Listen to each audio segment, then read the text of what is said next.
Good morning, good afternoon, good evening, wherever you guys are at. I hope you're having a fantastic day. It's SoulSaint here, and I want to bring back to you guys the free-to-play challenge series that we've been starting. So I did do a little bit of an update video around like day 5, day 6-ish, give or take. Because, I kind of consider day 1 and day 2 to be a little bit more like technically day 0 going into day 1 because, when we started, right? But I would give just about an estimate. This is now at the point where we have officially concluded week 1 of our free-to-play series. And I kind of wanted to give you guys an update of where I'm at on my free-to-play series, as well as just to kind of give you guys an idea of how much progression we make and some things we're looking to do as we kind of move along a little bit more. So with that being said, let's dive in. I have made decent progress. I think I've made a shift over, even despite some things that I said I was kind of a little bit concerned about. Arena, we finally did hit gold. I don't know if you guys can kind of tell. Some victories and some losses along the way. I won't lie. There's some challenging fights that I think like, oh, I should have the upper hand, and then lo and behold, it's not the case, right? However, even with that being said, we're finding our victories where we can, and I'm now going more towards a quality over quantity type of approach when it comes to my Great Hall bonuses. So as of right now, I would say from a Great Hall perspective, I'm still on track to get a little bit further progress inside my accuracy for magic, which is going to help out Kale tremendously. But I'm also going to be on the lookout to maybe start looking to uplift a little bit more for Deacon, so he has a little bit more going for him as well. So those are two big ones I'm aiming to improve right away, right? Now, and speaking of which, in terms of like champions, I want to do this with you guys like actively today and make sure that we're all on the same page on like where I've been able to do. I have recently acquired my second 6-star champion, and I'm going to do this with you guys today. I hope you guys are looking forward to it. I have been going back and forth with working on some projects for missions, and I've also been working on projects for champions in general, and I've been trying to make sure that I kind of keep like a healthy balance across the board when it comes to like optimizing and improving my efficiency in this game. And amongst those is like, I saw how much more of an impact having my Kale from 50 level 50 to like 60, hitting him from 5-star to 6-star. It's been such a game changer. So I was like, you know what? Why not do it the second set of champions, or maybe even the third, the fourth, and the fifth, and build a strong 5-man team to work off of, and then we go from there, right? Well, we did it. We are now 6-star number 2. We're actually doing all right here. So here's what's going to change here. The first thing is that we now acquire War Master procs with Deacon, which is great. It's fantastic, right? I'm actually kind of excited to see how much more we're going to do from a damaging standpoint. But before that, if I can help it, I wanted to see if maybe I have enough resources to be able to get him up a little bit more. This is a little bit on the costly side for like an early free-to-play-ish type game account. But I might actually bite the bullet here and see if we can push him just a little bit more so that he can get his 6-star, which will open up some additional stats for him. So I am going to go ahead and bite this bullet now. Unfortunately, I am still about a couple of potions short, so that might be a bit of an issue. Maybe we hold off and see if we can farm up a couple more potions, and if we're lucky, we just get the straight up the big ones all together. That might be a good play. In the meantime, I do need to get him some more levels so that he's not just sitting at level 1, and he can start gaining some more stat bonuses with his stats in general as a part of being 6-star. So that's going to be a big upgrade. It's also going to unlock the door for us to start working towards a banner for him, as well as an amulet, which we still have been a little unlucky on when it comes to farming for both my Kale and my Deacon. But I'm going to go ahead and answer this question as to why. So I made what I would consider to be maybe a unintentional, accidental timing mistake when it comes to investing into Deacon's mastery. So although this is going to pay off now, the earlier days in terms of like progression for like at least day 4 to day 6, it has rapidly slowed down because of the fact that we're playing on limited resources, right? So you can't really like constantly buy stuff here and there, and that can propose problems for your account if you're not seeing progress at any point, right? So my fear has kind of come to light where it's like, all right, you're starting to slow down the momentum, and I want to kind of keep that going, right?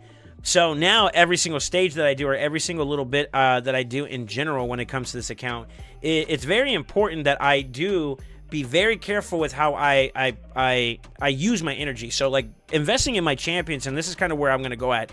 For missions, I was jumping around doing whatever it asked of me, and then I started noticing that like I hit that week mark where now like the potion keeps, I'm on a schedule now, which is now no longer feasible for me to just straight up go in and do whenever I want. Now, as of right now, the Magic and the Arcane Keep are pretty good to go, so I can kind of do that at my own leisure whenever. But once we get reset today, this is going to go away, and it's going to go to the next one, which I'm going to believe is going to be our Void Keep, right? So I have to wait for another rotations where, so it looks like next Wednesday we're going to get the Magic Keep again, and then we'll be able to do a little bit there. But the problem is that I now have to wait, right? So I was like, you know what? I'm playing for RNG for drops right now for greater potions and superior potions and whatnot. And I was like, you know what? Maybe this is a fortuitous time for me to just flip the script and kind of prioritize a more guaranteed thing, which was progressing my champion levels and ranks. So with acquiring the second one, I hopefully now will be able to do a little bit more, not only within clan boss, but also in progression in dungeons. And I'll be able to maybe make some progress there where I'm farming at more efficient levels, and I'm able to gain a little bit of traction in that wheelhouse when it comes to, you know, instead of just farming at, like, I'm gonna use this as an example. If I'm stuck at stage 7 for spirit, I can now maybe jump up to 14, 15 or something like that as an example, right? So I'm hoping that by increasing the value of my champions intrinsically just by him being 6-star alone, that might be the game changer to bring me up a notch and we're able to do something there. So I'm excited to see how that's going to come along with him. In terms of like focus next, I'm not gonna lie, right now I'm kind of torn between these two champions, which will be Rathalos himself and then Skullcrown. I did notice that there is another mission that's coming up for the Force Keep, and I was like, you know what, this would be a great time that if I do get to that point and the timing lines up well enough, I can work towards getting him his next, at least his 3rd star, which will then open the door for him to get his passive effects going in, so I'll be able to do a little bit more output with him, and then I'll also be able to do the missions at the same time. So I'm going to kind of play the missions in adjacent to the timing of when things come out. But in the interim, like for example, if I don't get to Magic tonight, or before reset, which it looks like that's going to be the case because I got to get another champion to rank 5. I'm probably going to be prioritizing these a little bit more, and then we'll wait to do progression or pushing in the magic keeps or any of the keeps right now until we get to the equivalent mission, and then I'll do a big push there. But like I could take this opportunity for like the Dragon Slayer. I could try seeing if I could push more here now, or before this one we had like the Ice Golem, so I could try pushing a little bit more in Ice Golem to see how far I can go without too many losses. If it's a straight loss, I go down one and I farm and I get the mission done and then we move on, right? But at the very least, those are some good points now where I can kind of like on pace with my missions. I could try, all right, like what has changed from the last time I've been in Dragon to where I'm at now. Let's see if we can push a little bit more. And what I'm netting in the process is hopefully a better area to farm in, and that'll give me a new plateau to reach, because then I'm starting to acquire more 5-star or 6-star pieces, and then we can start getting rid of our older pieces or filter our older pieces to some of the champions that we're working on now, and we can start building a process by which now we are building out multiple champions, right? So that is going to be the next aspiration with this. I'm hoping that if I can make some decent progress and I'm able to push a little bit more with Deacon being a 6-star champion now, I might be able to find a new plateau where I can farm a little bit of food along with acquiring new gear pieces. Kind of similar to, and I got to give a special nod to HH on this because he was showing a spider equivalent attempt at trying to find a way to kind of like double dip into a lot of his resources. So, you know, same amount of energy, but he's netting experience for his food while also netting some gear to beef up his champions a little bit more. So I'm going to try to do a replicable effect with that, but maybe we're going to do it inside something around the lines of maybe even Spider. It's possible. Or better yet, we might even do it in Dragon, because those are some key early places that kind of help us push some numbers, right? Also, with that being said, now that I got Deacon up to 6-star, this may be a viable option where I may start looking to push past Brutal now. Like, we can actually just go ahead and I stopped only because of where the value is right now. I can start acquiring some more stars, and that'll help me out on the leaderboards, of course. We can finish this up, get some bonuses. Maybe we even go back and finish off the last little bit. I think I'm stuck in the last 3 chapters here, or I was stuck in the last 3 chapters. And now maybe we can start making some progress with our 2 6-stars and really, really push these stars. Instead of taking the gamble and the chance with the gear I have, it's like, all right, maybe I could beat the boss. Now it's a matter of, how do I want to beat the boss? You know, and we can beef up both Deacon and Kale, and they can be my powerhouses early on to really propel me into it. And then make a new effort towards getting to at least stage, I want to say it's stage 5 or 6 for the boots at chapter 6 for speed boots. If I can get like a level 6 speed boots, that would be tremendous. Even if it's at common level, this could be an early start to help me push higher speeds, right? So that is going to be a new plateau that I'm going to try to aim for as we move along here, going into week number 2. I would say the additional stars and all that is going to be great, but I think we're also going to kind of keep in mind that once we start finding a little bit of a stalemate in our progression, we're going to kind of reconvene and go back to maybe 12-3 Brutal and start farming out more resources for our next 3-star or our next 6-star, which I think right now, I'm not going to lie, I think Rathalos is great, but I think that to get him where I want him to be at, I'm going to need some more books. I've been unlucky, as you can see, with my booking situation, but I also want to get him some decent gear to really pack pack a punch in. And honestly, I don't really see the current pieces I'm using lasting on him very long, which is why you don't see me pushing it past like maybe 12 or maybe 8 for that matter. Outside of maybe the speed boots for 4, that's just to kind of get the ball rolling. But I think eventually down the road, we're going to actually try to build him in something like more useful. But before that, I'm going to take some time and really get Deacon and Kale a little bit more best, and then we kind of cycle from there. But as of right now, I think my answer is kind of leaning towards we're going to get Skull Crown up and running. She might be our next big asset. I won't lie. There's a hidden gem that I recently acquired that I wanted to show you guys from a blue shard that I pulled recently, and it's Athel. We have a secondary starter champion to join us, and here's why I care about her. One, she shares a similar faction as Deacon, so those two can really put some pressure on the faction wars for Sacred Order. But in addition to that, she also provides Weaken and a triple hit A1, which is very, very lucrative for pushing Fire Knight, at least in the early stages, because the key to Fire Knight is being able to place multiple hits on the boss to get his shield down, then do enough impactful damage, or to keep him from having a turn meter, you know, introducing turn meter reducers like Deacon's A3, or maybe even an Allure down the road when we get her, will help us keep him from putting his shield back up, and then we can kind of just slowly whittle his health down and get a victory from there, right? So I'm looking at Athel as like a complementary starter to start pushing a little bit in the higher stages for Fire Knight, and that'll start benefiting me more in terms of like leaderboard progression, as well as maybe even some potential gear pieces. You know, wouldn't it be phenomenal if we could start building up an actual Savage build for our nukers, which this account right now in terms of luck has kind of pushed in that direction. Alika, Skull Crown, Deacon, to name a few champions. Even Kale to start off would be really solid for an early style comp for a go first team to really pressure into the arena side, where I've been having a little bit of trouble. I'm not gonna lie. Hitting Gold 1 was a big accolade that I wanted to accomplish, but being able to beat some of these teams are very difficult. Like this one, for example, if we're not careful, could give us a bit of a conundrum, but we are going to give it a try. We're going to do it with you guys live here. So the double Athel, as we like to respect her. Now, he is negative affinity, but we still landed it. Let's go ahead and do the A2. I think we clear 1, and she is going to heal up, but I think we're going to do enough damage here, and we clear it out. So that's a victory there. That's really good. But I'm going to show you a case and scenario. Like all the other options that you see me not being able to hit, all these 60 fully like decked out legendary champions and whatnot, we try to avoid those, you know? Get your victories where you can get them, and then we'll rinse and repeat and refresh later down the road. So let's do this. Let's do this. So I got a 40 here. This looks like it's a fairly easy one to beat. So I'm looking excited at that one. That's probably a guaranteed one I can win. This one has 4 60s, 3 of them being legendaries. This one looks a little bit more unlikely because this is a more progressed account. It also has a mastery for, it looks like one of the epic version of Intimidating Presence, which I think is called Commanding Presence, I believe. And that means that his aura is going to do a little bit more for him than my aura will, because my Deacon doesn't have that, right? Now, this is also another team that's very tanky, very strong. I kind of watch out for affinities that are Force, since my strongest DPS right now is Kale. So if it was more Spirit, maybe, but with this one and this one, I think it's going to be a lot more harder for us to do it. They're also legendaries, and we all know that UDK can be a big tank, so a little bit deterred away from that. Same thing with this one. Although he is Spirit Affinity, he has a better aura, a legendary, and then a pretty strong and epic, who also, there's some blessings on it. This looks like it's a little bit more of a progress account. Rinse, repeat, progress account, a little bit more of a progress account. Now, this one is interesting. It's a free-to-play company, HH. That's kind of interesting. I wonder if that's one of our guys that's playing in this free-to-play series, or maybe someone from the community. I don't know. If you know, let me know. But that one already looks kind of alarming. He's got like two legendaries working with, so very interesting, right? It looks like we're starting to get more and more to the point where having an established 4-man team that actually is developed a lot more is really important, right? So it's harder for me to justify maybe taking some attacks here, which is at which point I'll get my 1 victory here, and then we'll move on to some other content. Like maybe we can take a look at tag team to see where we're going, or maybe we go back to some PvE content, you know? We'll come back to that, right? I did get a clan request done, so that's actually pretty great.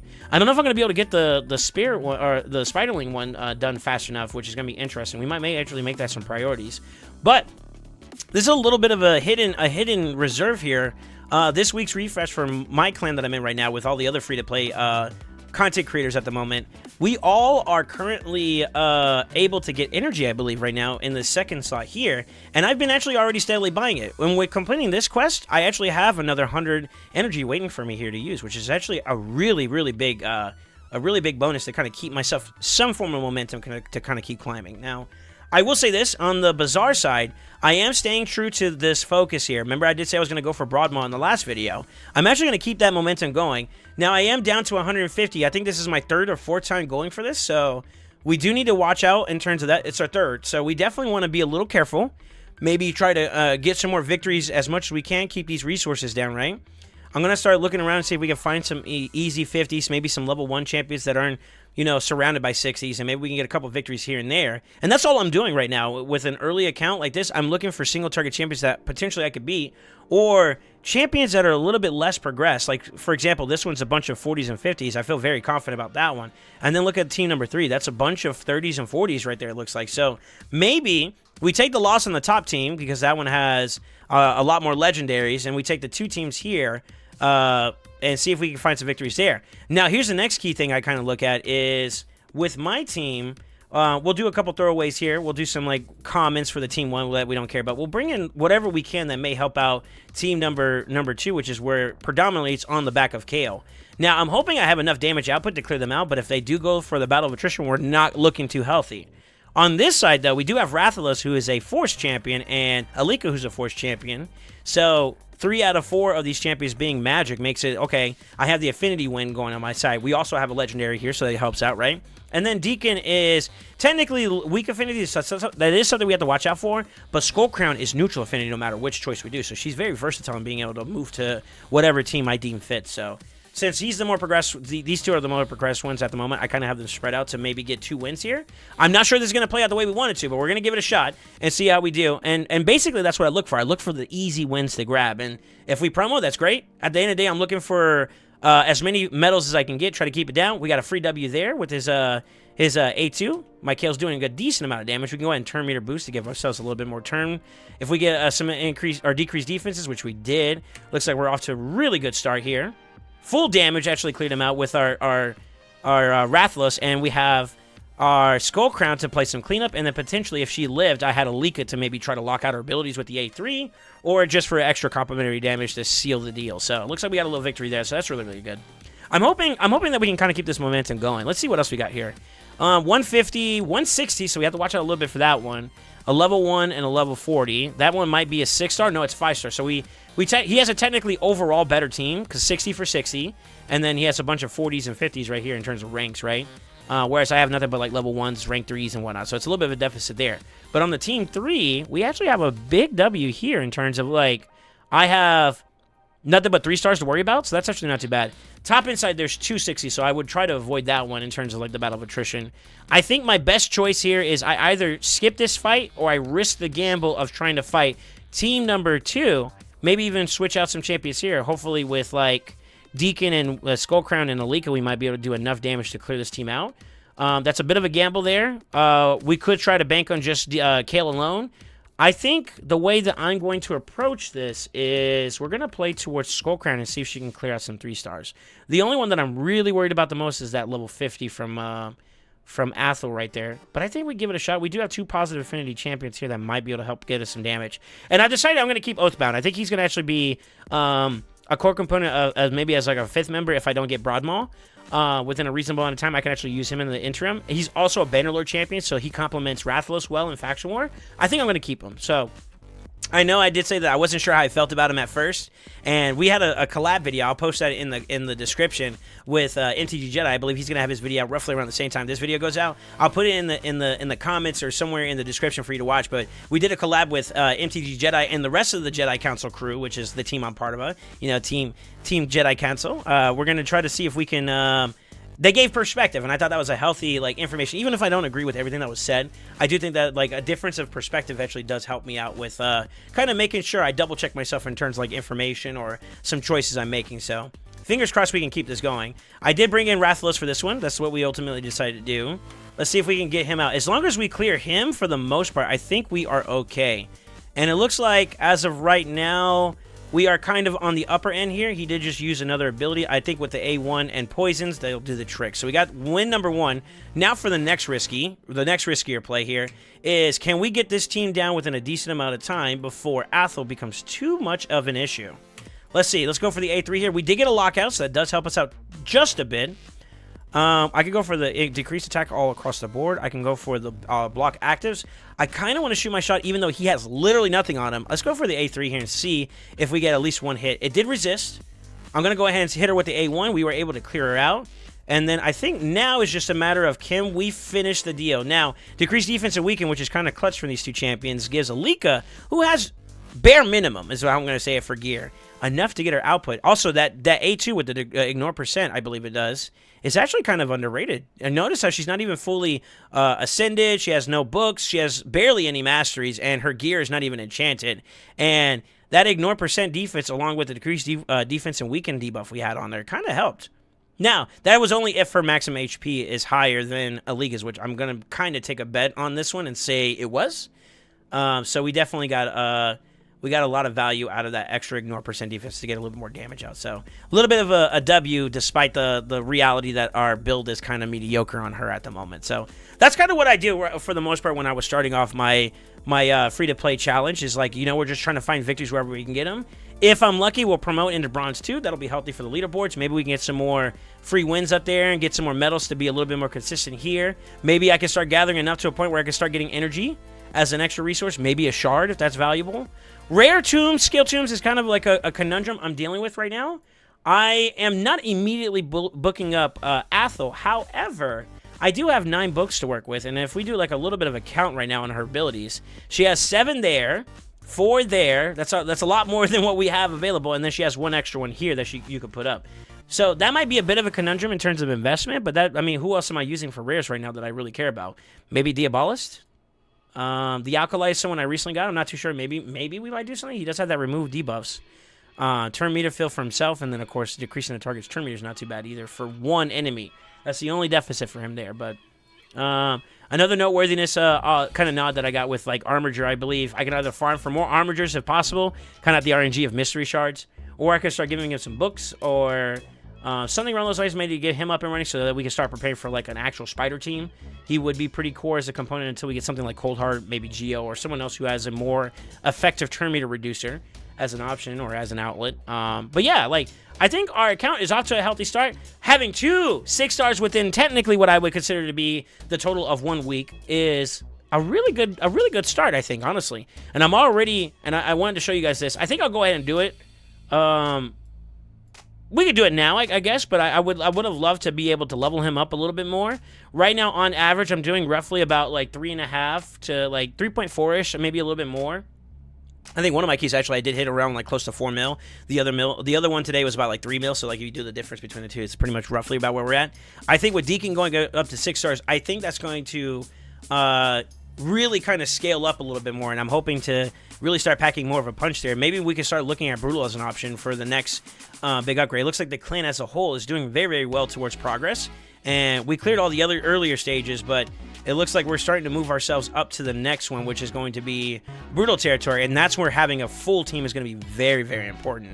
And I think that my investment towards Deacon is going to be a big payoff there, and eventually the next couple champions that we invest towards. So I think as of right now, it's going to be my core team for Clan Boss is going to be Oathbound, Deacon, Kale, Rathalos, and Skullcrown. I think those might be a good start off. I might consider Broadmaw if I need to go a little bit longer in these fights. Maybe I get some missions to be complimentary. He might be a complimentary asset, but it'll be between Oathbound as my 5th, Athel could be my potential 5th, and then, of course, Broadmaw could be my 5th once I acquire him. So I'm looking at those as an options. In the meantime, I am going to work with what I have, not what I don't have. So Skullcrown and Rathalos are going to be the next ones I'm going to be looking towards investing towards. And then we'll kind of reconvene here if I get some extra shards to work with or something around those lines to kind of give me a little bit more value along the way. So we'll definitely kind of see that through. Let me know. Is there anything else you guys would like to see in terms of the free-to-play? I've been trying to acquire some more resources for Perception. Now that we're past that like Grace Week period, that first week that you get like pretty much the same keep open at all times. We are getting it again in 2 hours, which is kind of nice. It's a little happy coincidence there. So I'll be able to potentially farm up some more epic pieces there. But I am now at a rotation where like the perception grabs I'm going to be able to acquire is going to slow down a little bit. So we're not really looking at that too much as an early game option to really get us going anymore. But I think it gave us just enough to a point where we could start making some big progress and some big jumps here along the way. I would be very happy if I can get ourselves one step closer to like maybe stage 16 could be another break point. pretty much where you see a lot of the void stages are like a good like, all right, that's a good reference checker. Like, all right, where you at? Because then you get like the next set of affinities again, and then if for some reason it doubles down right here, 20 would be the next big milestone because it upgrades from being accessible to 4 to 6 stars, which you will get at 13. You'll start getting 5 to 6 only at 20. So that's the next big. Those are big jumping points in terms of like gear acquisition. And who knows, maybe we get some better lifesteal gear to kind of keep us going a little bit more. Some more speed, some more accuracy to kind of help us out with efficiency. You know, maybe we could kind of plug and play. I mean, we are going against Clan Boss, so Star Wars doesn't technically hurt. Since we're doing a traditional comp, we want to kind of go the distance, so we need to be able to mitigate as much damage as we can. The name of the game is survivability. Damage will follow. So I'm kind of holding true to that, and I think that so far the results are kind of speaking for themselves, but we'll definitely see. We'll definitely see. Anyways, with that being said, I hope you guys enjoyed the tour so far and where we're at on the account. If you'd like to see any particular champions that you may think I'm like, oh, you're missing out. Like, once somebody made a nod during my live stream when I was pushing and working towards you know, developing champions, that Outlaw Monk's not a solid. He's a solid grab because of his ability to put poison. So I was like, you know what, that's not bad. But then I was looking at where I'm currently at right now. It's like, man, with boosting and KO kind of getting his turns pretty rapidly right now because of his build, I don't really have problems putting up a decent amount of poisons, you know? Maybe I can't fill the debuff bar all the way, but I'm pretty close right now. Once we get into Brutal, though, I could see that slowing down a bit. So maybe, hopefully, by that point, we get another substantial champion that can keep us going, you know? We'll see. We'll see. We're kind of at the mercy of our shards. I have been YOLOing. I think maybe at this point, as we start to acquire more and more resources in terms of, like, shards, I start saving up for key events like 2Xs, which is where you have improved chances for epics. So that's what I would normally recommend early players save up for. I think it's time we lock in and kind of do the same for our Ancients, Voids, Sacreds, and Primals. So I don't know. We'll see. I think, honestly, I'm on a good trajectory, and I hope you guys all see that the same way as well. We're kind of applying our terminologies, our methodologies, and we're putting it into practice, and it looks like it's holding up pretty well so far, and I'm hoping to keep that going. Anyways, with that being said, don't forget to like, comment, subscribe. Let me know what you guys think. Is there anything you want to look forward to? Also, I got some collabs that are hopefully going to be in the works here with some potential well-known champion players. I'll just say players that you may know, some content creators. But I do want to open the door for you that are watching. Is there anyone in particular you would like to see me collab with? Maybe your voice could help reach their ears, and we can try to create a relationship with some of these content creators and maybe establish some collabs, you know? On my bucket list of people that I would love to collab with, I know YST is one of them. Big Papa Drock, we already had some really good interactions with him in terms of like Twitch and like me rating him, and also just you know just chilling and vibing. I think some other cool ones, I would love to like have a little conversation with Deadwood. He did get a man ear, so I'm kind of a little jealous there. But you know, still, that's a phenomenal grab for him. He's gonna do very, very well with that. If anybody you know, you wanted to be in the best hands, it's definitely Deadwood, because he knows his clan boss team. So I kind of want to see if maybe I can keep up with him even despite having a non-unkillable champion. So maybe we can get enough of a progress there, and maybe I can open the door to our conversation, and maybe we can do a little collab about that, because clan boss is one of my guilty pleasures in this game, believe it or not, building up team comps around it. So I think those are really, really cool people to maybe try. And of course, always the one who kind of brought this whole event together, Hell Hades himself. It's an open invitation. Anyone you guys are watching right now that so happen to be you know, amongst the content creators I named, if you want to do a collaboration, my doors are open. And even if you're not, you know, Deadwood or HH or any of those guys, you know, if you want to reach out and have a collaborative effort, I'm all ears. At the end of the day, it's really, really, really exciting to be able to share these experiences with the community, but also to kind of cross-check ourselves there, maybe have a little bit of a good verbal sparring in a sense, like, yo, where you at with your free-to-play? You know, we can have a little fun with it. I'm down. Anyways, like I said, don't forget to like, comment, subscribe, and always remember, stay ascended.